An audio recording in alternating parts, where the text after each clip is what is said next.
Olá, seja bem-vinda, seja bem-vindo.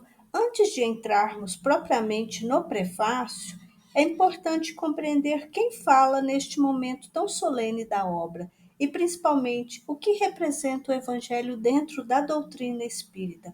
Porque quando falamos de Evangelho, do Evangelho segundo o Espiritismo, nós não estamos falando apenas do terceiro livro da codificação, nós também não estamos falando apenas de um desdobramento, das leis morais, apresentadas no terceiro livro do Livro dos Espíritos. Porque as leis morais, embora tragam os grandes princípios da vida material e espiritual, ainda nos apresentam estes princípios de forma doutrinária, filosófica e racional. Já o Evangelho vai além. O Evangelho é a expressão viva dessas leis na existência. É a moral em movimento, é a verdade aplicada à consciência, ao sentimento e à conduta.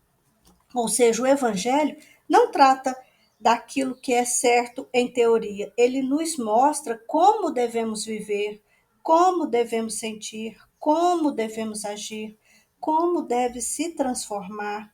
Ele nos chama a sair do campo do entendimento e entrar no campo da vivência. O Evangelho, segundo o Espiritismo, é o centro moral da doutrina, porque é a moral do Cristo, é a base da transformação do ser, é o chamado à renovação íntima.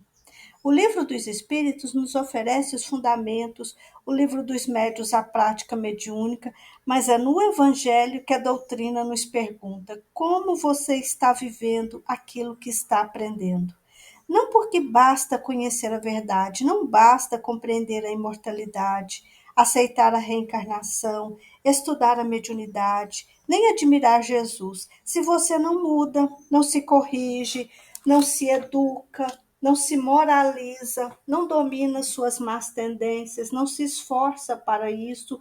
E é justamente por isso que o Evangelho ocupa esse lugar tão especial, tão importante. E é justamente por isso que, antes de entender o prefácio, precisamos olhar para a figura central que aparece na obra, o Espírito de Verdade. E quem é o Espírito de Verdade? O Espírito de Verdade é Jesus Cristo. Há passagens muito claras que sustentam esse entendimento.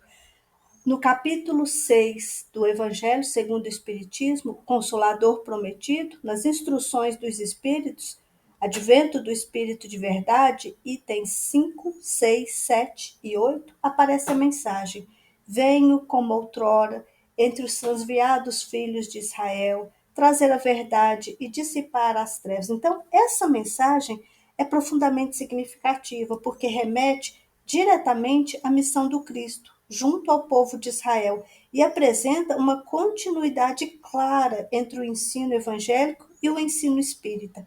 No livro dos Médiuns, capítulo 31, Dissertações Espíritas, item 9, temos: Venho eu, vosso Salvador e vosso Juiz, venho como outrora, entre os filhos transviados de Israel, trazer a verdade e dissipar as trevas. Escutai-me. O Espiritismo, como outrora a minha palavra, deve lembrar aos materialistas que, acima deles, reina a imutável verdade. Na codificação espírita, no Livro dos Espíritos, nos prolegômenos, Kardec cita a pleiade de espíritos superiores que concorreram para o ensino, para a obra da codificação. Entre eles estão João Evangelista, Santo Agostinho, São Vicente de Paulo, São Luís, o Espírito de Verdade, Sócrates, Platão, Fenelon, Franklin, Swedenborg, entre outros.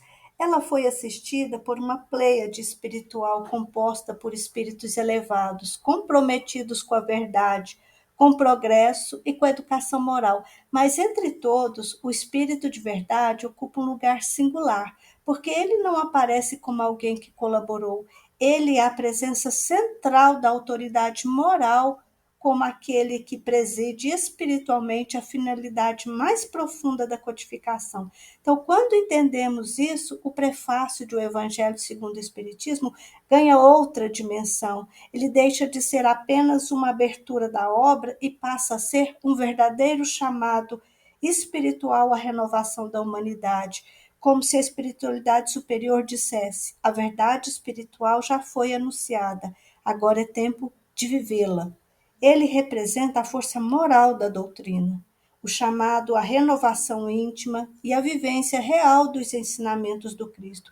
E entender a presença do Espírito de verdade nessa obra, identificá-lo dentro da própria codificação com a autoridade moral do próprio Jesus, nos ajuda a perceber ainda mais a grandeza espiritual desse prefácio. E no próximo estudo nós vamos ver o prefácio. Até lá!